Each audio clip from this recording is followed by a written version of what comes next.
എല്ലാ കൂട്ടുകാർക്കും ശുഭരാത്രി നേർന്നുകൊണ്ട് വേദയുടെയും വിക്രത്തിന്റെ നാളത്തെ നല്ലൊരു പ്രൊമോ വിശേഷം കേട്ടാലോ.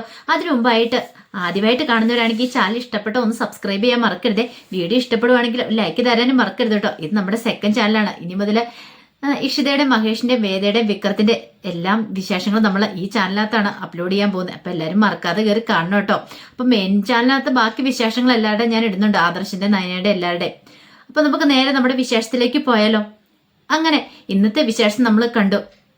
വേദ ക്ഷേത്രത്തിൽ നിന്ന് വീട്ടിലേക്ക് മടങ്ങി വരുവാണ്. ഈ സമയം വിക്രം അവിടെ കിടന്ന് നല്ല ഉറക്കമായിരുന്നു. പിന്നീട് വിക്രത്തിനെ വിളിച്ചിട്ട് പറഞ്ഞു, വിക്രം എഴുന്നേക്കാൻ പറയണം. വിക്രം എഴുന്നേറ്റ് എന്താ കാര്യം ചോദിക്കുക. ആ സമയം നന്ദിനി ഇതെല്ലാം കേൾക്കാൻ പാകത്തിന് പുറത്ത് വന്നിങ്ങനെ ഒളിഞ്ഞു നോക്കി നിൽക്കുന്നുണ്ടായിരുന്നു. അല്ല വിക്രം കാര്യങ്ങളൊന്നും അറിഞ്ഞില്ലേ ചോദിക്കണം. എന്ത് കാര്യം? വിക്രം എഴുന്നേക്കാൻ പറയണം. ഇതേ മനുഷ്യനെ കിടന്നൊന്നും ഉറങ്ങാനും സമ്മതിക്കില്ല, നീ എന്ത് പരിപാടിയെ കാണിക്കണം എന്നൊക്കെ ചോദിച്ചോണ്ട് വിക്രം അങ്ങോട്ട് ദേഷ്യപ്പെടുകയാണ്. ഉറങ്ങാനായിട്ട്. അതെ, ക്ഷേത്രത്തിൽ ഇന്നലെ ഒരു മോഷണം നടന്നു പറയണേ. മോഷണം നടന്നോ? ഞാനൊന്നും അറിഞ്ഞില്ല. വിക്രം എപ്പോഴാണ് അവിടെ നിന്ന് എഴുന്നേറ്റ് പോന്നെ? സത്യം പറയുന്നു പറയണേ. നീ ഉറങ്ങിക്കഴിഞ്ഞപ്പോ ഞാൻ എണീറ്റ് പോന്നു. അല്ല അപ്പൊ അവിടെ വല്ല ഒച്ചപ്പാടും വേളം എന്തെങ്കിലും കേട്ടായിരുന്നു ചോദിക്കും. ഇല്ല, പ്രത്യേകിച്ചൊന്നും ഞാൻ കേട്ടില്ല. ഞാൻ വന്നപ്പോ അവിടെ ആരും ഇല്ലായിരുന്നു. അന്ന് അവിടെ ഒരു മോഷണം നടന്നു. അവിടുത്തെ ഭണ്ഡാരക്കുറ്റി അതൊന്നും കാണുന്നില്ല, പൈസ എല്ലാം മോഷണം പോയെന്ന് പറയാണ്. ഇത് കേട്ടതും വിക്രം ഞെട്ടി. നീ എന്തൊക്കെയാ വേദേ പറയണെന്ന് ചോദിക്കുക. അതെ, അവിടെ ആൾക്കാരെല്ലാം ആകെപ്പാടെ ഇളകിയിരിക്കുക. ഇന്നലെ പതിവിലും വിപരീതമായിട്ട് ഭജന ഇരിക്കാൻ പോവുകയും ചെയ്തു. പോരാത്തന്നെ വിക്രത്തിന് രാവിലെ അവിടെ കണ്ടുമില്ല. അപ്പൊ വിക്രം മോഷ്ടിച്ചെന്നും പറഞ്ഞ് അവിടെ ആൾക്കാരെല്ലാം കൂടിയേക്കുക. വിക്രത്തിനെ വിളിച്ചോണ്ട് പോകാനായിട്ടാ ഞാൻ വന്നേന്ന് പറയാണ്. ഇത് കേട്ടിയും വിക്രം പറഞ്ഞു, വേദ ഞാൻ അങ്ങനെയും ചെയ്തിട്ടില്ല, ഞാനിവിടെ വന്നു കിടന്ന് ഉറങ്ങുമായിരുന്നു പറയാണ്. ഇത് കേട്ട് കഴിഞ്ഞപ്പോഴത്തേനും വേദ പറഞ്ഞു, അതൊന്നും പറഞ്ഞിട്ട് എനിക്ക് കാര്യമില്ല, അങ്ങോട്ടേക്ക് വാ, അവിടെ എല്ലാവരും കൂടിയിട്ടുണ്ട്, എല്ലാവരുടെയും മുന്നിൽ വെച്ച് അത് പറയണം, വരാൻ പറയണം. ഒരു തെറ്റും ചെയ്തിട്ടില്ലെങ്കിൽ വെറുതെ കുറ്റവാളിയായിട്ട് ഇവിടെ കയറി ഇരിക്കേണ്ട കാര്യമില്ല, വരാൻ പറയണം. അങ്ങനെ വിളിച്ചോണ്ട് പോകുമ്പോഴത്തേനും നന്ദിനി ഇത് കേട്ടു. ഓഹോ, അപ്പൊ അങ്ങനെയാണ് കാര്യങ്ങളൊക്കെ. നന്ദിനി പെട്ടെന്ന് അങ്ങോട്ട് മാറുവാണ്. പിന്നീട് വിക്രം വേദയും കൂടെ നേരെ ക്ഷേത്രത്തിലേക്ക് പോവാം. നന്ദിനി എന്ത് ചെയ്യുവാണ്, നേരെ അടുക്കളയിലേക്ക് ഓടി ചെല്ലുവാണ്. അടുക്കളയിലേക്ക് ഓടി ചെല്ലുമ്പോൾ കമലയും ശ്രീജ അടുക്കളയിലുണ്ടായിരുന്നു. അല്ല രണ്ടുപേരും വലുതും അറിഞ്ഞോന്ന് ചോദിക്കുക. എന്താ കാര്യം? എന്തേ വിക്രം അവളും കൂടെ ക്ഷേത്രത്തിലേക്ക് പോയിരിക്കും. അതിന് വിക്രം ക്ഷേത്രത്തിലായിരുന്നല്ലോ വേദ, പിന്നെ നീ എന്തൊക്കെയാ പറയണേന്ന് ചോദിക്കും. അതെ ക്ഷേത്രത്തിലായിരുന്നു, പക്ഷെ വിക്രം രാത്രി ഇവിടെ വന്ന് കിടന്ന് ഉറങ്ങുന്നുണ്ടായിരുന്നു പറയണേ. വിക്രം ഉറങ്ങാനോ? നീ വെറുതെ കള്ളത്തരം പറയരുത് നന്ദിനി എന്ന് കമല പറയാണ്. കള്ളത്തരം പറഞ്ഞല്ലമ്മേ, സത്യമായിട്ടുള്ള കാര്യം പറഞ്ഞെന്ന് പറയും. ദേ വെറുതെ എന്റെ മുഖത്ത് നോക്കി രാവിലെ തന്നെ നുണ പറഞ്ഞോണ്ട് വന്നാണ്ടല്ലോ, ഒറ്റ ഉടനെ ഞാൻ അങ്ങോട്ട് ഇട്ട് തരും. അല്ല സത്യമായിട്ട് പറയണ, ഇപ്പൊ വേദ പുറകെ വന്നു, വേദ വന്ന് വിക്രത്തിനെ കൂട്ടിക്കൊണ്ട് പോയിരിക്കുമെന്ന് പറയണം. അതെന്തിനാ വേദ പറയുമെന്ന് കൂട്ടിക്കൊണ്ട് പോയത്? എനിക്കൊന്നും അങ്ങോട്ട് മനസ്സിലാകുന്നില്ലെന്ന് പറയാം. ഇത് കേട്ടപ്പോ ശ്രീജ പറഞ്ഞു, നീ എന്തേലും പറയുവാണെങ്കിൽ ഒന്നും തെളിച്ച് പറ നന്ദിനി, നീ എന്തൊക്കെയാ പറയണേ? അത് ഇന്നലെ ക്ഷേത്രത്തിൽ മോഷണം നടന്നു പോലും, ക്ഷേത്രത്തിലെ ഭണ്ഡാരക്കുറ്റിയൊന്നും കാണാനില്ല, ആരാണ്ട് അതെല്ലാം മോഷ്ടിച്ചോണ്ട് പോയെന്ന്. എന്റെ ഭഗവാനെ, എന്താ ഈ കേൾക്കണേന്ന് ചോദിച്ച് നെഞ്ചത്ത് കൈ വെക്കുവാണ് കമല. എന്നിട്ടെന്താ വിക്രത്തിനെ വിളിച്ചോണ്ട് പോയിട്ടുണ്ട്. അവനെ ആ സംശയം തോന്നേ, അവൻ ഇന്നലെ രാത്രി ഇവിടെ വന്ന് കിടന്ന് ഉറങ്ങുമായിരുന്നു. ഇനി ആർക്കറിയാം അവിടെ പോയിട്ട് ഇനിയിപ്പോ ഭഗവാന്റെ ഭണ്ഡാരക്കുറ്റിയെ മോഷ്ടിച്ചുകൊണ്ടാണ് വന്നേന്ന്. നല്ല സമയത്ത് തന്നെ അങ്ങോട്ട് വിട്ടിരുന്നേ. ഇതിന്റെ വല്ല കാര്യം ഉണ്ടായിരുന്നോ? അവനെ ഈ വീട്ടിലെങ്ങാനും ഇരുത്തിയാ പോരായിരുന്നോ? വേണ്ടാത്ത പണിക്ക് പോകേണ്ട കാര്യം ഉണ്ടായിരുന്നോ? അപ്പൊ അവളുടെ വാക്ക് കേട്ട് അമ്മയല്ലേ അങ്ങോട്ട് പറഞ്ഞു വിട്ടേന്ന് ചോദിക്കും. എന്റെ പൊന്നു ഭഗവാനെ, എന്തൊക്കെയാ കേൾക്കുന്നേ എന്നും പറഞ്ഞുകൊണ്ട് ആകെപാടെ വെപ്രാളപ്പെട്ട് പെട്ടെന്ന് തന്നെ ശ്രീജയോട് പറഞ്ഞു, ശ്രീജ നമുക്ക് ക്ഷേത്രം വരെ പോകാന്ന് പറയണ.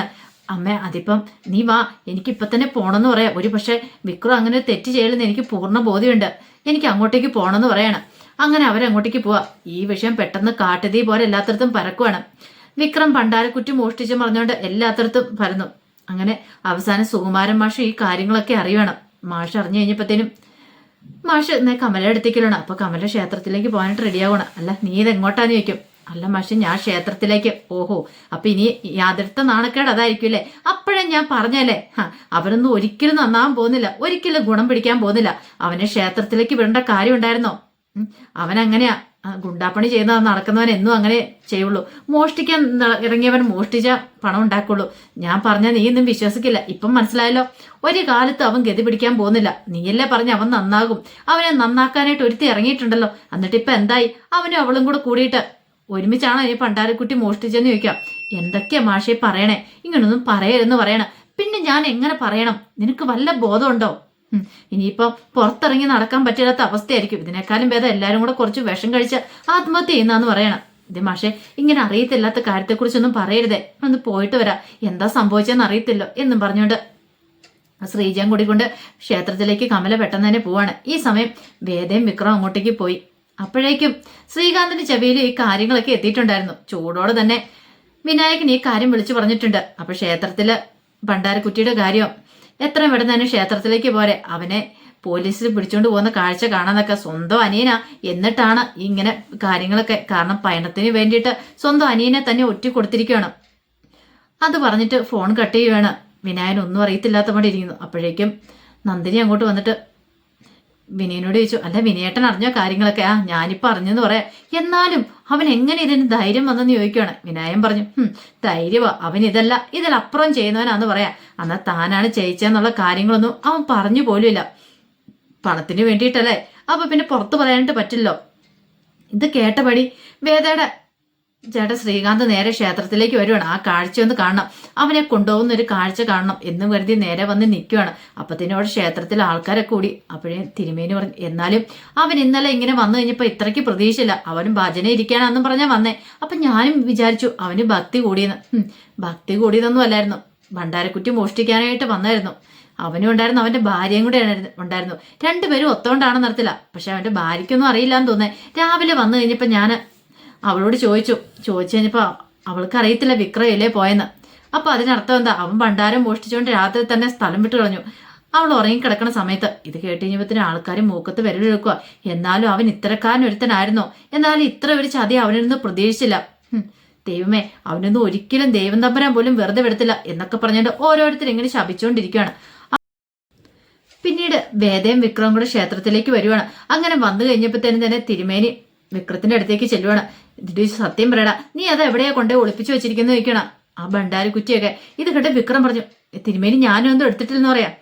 കള്ളത്തരൊന്നും പറയണ്ട. അപ്പത്തേനും ആൾക്കാരെല്ലാം കൂടെ കൂടി ഇവനെയൊക്കെ ഈ ക്ഷേത്രത്തിൽ പോലും കയറ്റാൻ കൊള്ളില്ലാത്ത, എന്നിട്ട് തിരുമേനി എന്തിനാ ഇവനെയൊക്കെ കയറ്റി ഇവിടെ കൊണ്ട് ഇരുത്തിയെന്ന് ചോദിക്കാം. ഭജന ഇരിക്കാൻ വന്നിരിക്കുന്ന പോലെ ഓരോരുത്തന്മാരൊക്കെ ഇറങ്ങിയിരിക്കും എന്നും പറഞ്ഞുകൊണ്ട് 4 വഴിക്കുന്ന ആൾക്കാരിങ്ങനെ ഓരോന്ന് പറഞ്ഞുകൊണ്ടിരിക്കുക. ആ സമയം വിക്രം പറഞ്ഞു, ഞാൻ ചെയ്തിട്ടില്ലെന്ന് പറയാ. പിന്നെ നീ ചെയ്തിട്ടില്ലെന്ന് പറഞ്ഞ് ഞങ്ങൾ അതൊക്കെ വിശ്വസിക്കണം അല്ലേടാ എന്നൊക്കെ പറഞ്ഞിട്ട് കുറ്റപ്പെടുത്തിക്കൊണ്ടിരിക്കുകയാണ്. പെട്ടെന്ന് വേദ പറഞ്ഞു, നിങ്ങളെല്ലാരും കൂടി ഇങ്ങനെ കിടന്ന് കുറ്റപ്പെടുത്തല്ലേ, കാര്യം അറിയാതെ.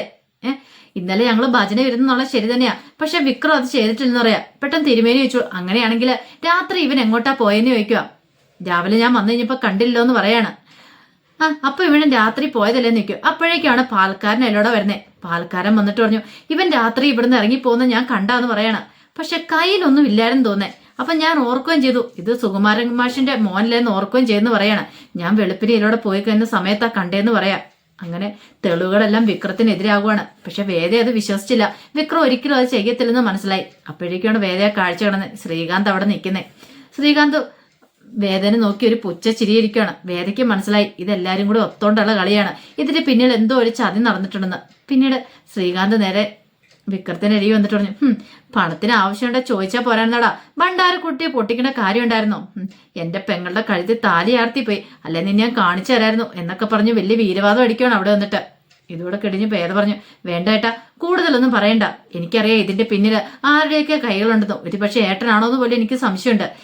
ഇതിലപ്പുറം നിങ്ങളെല്ലാരും കൂടി ചെയ്യുന്നറിയാം. പക്ഷെ വിക്രം ഒരിക്കലും അങ്ങനെ ചെയ്യുന്നവനല്ല, അത് ഞാൻ വിശ്വസിക്കുന്നുണ്ടെന്ന് പറയാം. പിന്നെ നീ വിശ്വസിക്കുന്നുണ്ട് പോലും, നാണമില്ലേ ഇപ്പൊ നിനക്ക്?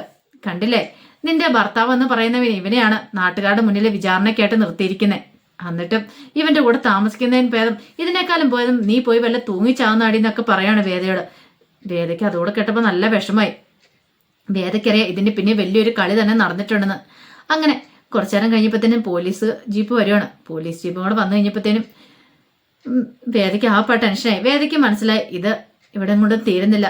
മനഃപൂർവ്വം ആരൊക്കെ കരുതി കൂട്ടി ചെയ്തിരിക്കുന്ന കളിയായതുകൊണ്ട് പോലീസ് അങ്ങനെ വിക്രത്തിനെ കൊണ്ടുവരാൻ വന്നിരിക്കുന്നത്. അപ്പോഴേക്കുമാണ് രാധ അങ്ങോട്ടേക്ക് വരുന്നത്.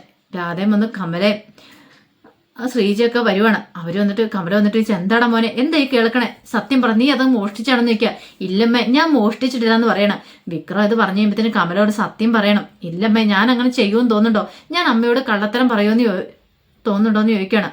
അങ്ങനെ പിന്നീട് പോലീസുകാർ അങ്ങോട്ടേക്ക് വരിക. അത് മതി, എല്ലാവരും കൂടെ മാറി നിൽക്കാനൊക്കെ പറയണം. അങ്ങനെ പോലീസ് വന്നിട്ട് വിക്രത്തിന് മുന്നിൽ വെച്ചിട്ട്, സത്യം പറയടാ, ഇന്നലെ നീ ഇവിടെ മോഷ്ടിച്ചില്ലേന്ന് ചോദിക്കണം. സാറേ, ഞാൻ മോഷ്ടിച്ചിട്ടൊന്നും ഇല്ലെന്ന് പറയണം. വെറുതെ കള്ളത്തരം പറയണ്ട, നീ ഇന്നലെ ഇവിടെ ഭജന ഇരിക്കാൻ വന്നൊക്കെ അറിഞ്ഞല്ലോ. അല്ലേ തന്നെ നിന്റെ പേരിൽ 100 കേസുകളാ പോലീസ് സ്റ്റേഷനുള്ള.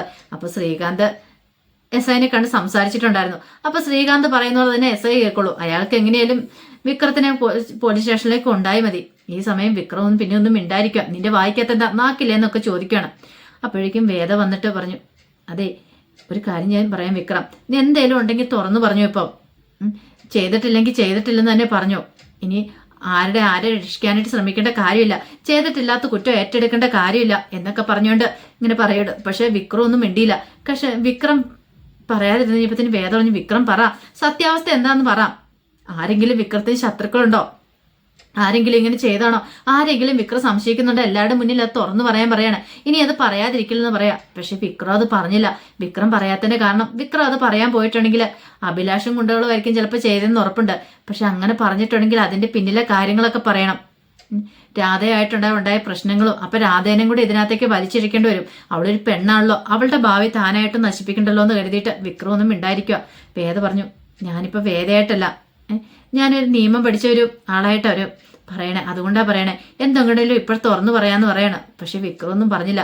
വിക്രത്തെ രക്ഷിക്കാനായിട്ട് എനിക്ക് പറ്റും, പക്ഷെ സത്യമായിട്ട് മൊത്തം എന്നോട് പറയണമെന്ന് പറയാം. വിക്രം ഒന്നും മിണ്ടായിരുന്നപ്പത്തിന് പോലീസ് പറഞ്ഞു, എനിക്കറിയാം, നീ തന്നെയാടാ ഇത് ചെയ്തേ, കേരള ജീപ്പിൽ നിന്നും പറഞ്ഞുകൊണ്ട് അങ്ങനെ കയറ്റിക്കൊണ്ട് പോവാണ്. ഈ സമയം വേദയും രാധയും അവർ കമലയൊക്കെ എന്ത് ചെയ്യണമെന്ന് അറിയത്തില്ലാതെ അവിടെ നിന്ന് പൊട്ടിക്കരയാണ്. അവർക്ക് മനസ്സിലായി ഇനിയിപ്പോൾ പെട്ടെന്നൊന്നും വിക്രം ജയിലിൽ നിന്ന് ഇറങ്ങാൻ പോകുന്നില്ല. കാരണം ചെറിയ കേസൊന്നും അല്ല, ക്ഷേത്രത്തിലെ ഭണ്ഡാരക്കുറ്റി മോഷണം പോയ കേസാണ്. അപ്പൊ അതിനകത്താണ് പിടിച്ചോണ്ട് പോയിരിക്കുന്നത്. ഇപ്പൊ വേദയ്ക്ക് മനസ്സിലായി ഇനിയിപ്പോ ഇറക്കണമെങ്കിൽ താൻ ആരുടെയും കയ്യെ കാലിൽ പോയി പിടിക്കണം എന്നൊക്കെ. അവസാനം വേദ തീരുമാനിക്കുകയാണ്, വിക്രത്തെ എങ്ങനെയും രക്ഷിച്ചാൽ മതിയാവുള്ളൂ, വിക്രം ഒരു തെറ്റും ചെയ്തിട്ടില്ലെങ്കിൽ രക്ഷിക്കണമെന്നൊരു തീരുമാനമൊക്കെ എടുക്കുകയാണ്. അപ്പൊ അതിന് വേണ്ടിയിട്ട് വേദ പോരാടാൻ പോവാ. അപ്പൊ അതിന്റെ വിശേഷങ്ങളൊക്കെയാണ് കാണാൻ പോകുന്നത്. ആ വിശേഷങ്ങൾക്കായി നമുക്ക് എല്ലാവർക്കും കാത്തിരിക്കാം കേട്ടോ. ഒരിക്കൽ കൂടി എല്ലാവർക്കും നല്ലൊരു രാത്രി ആശംസിച്ചുകൊണ്ട് നിർത്തുന്നു. നന്ദി.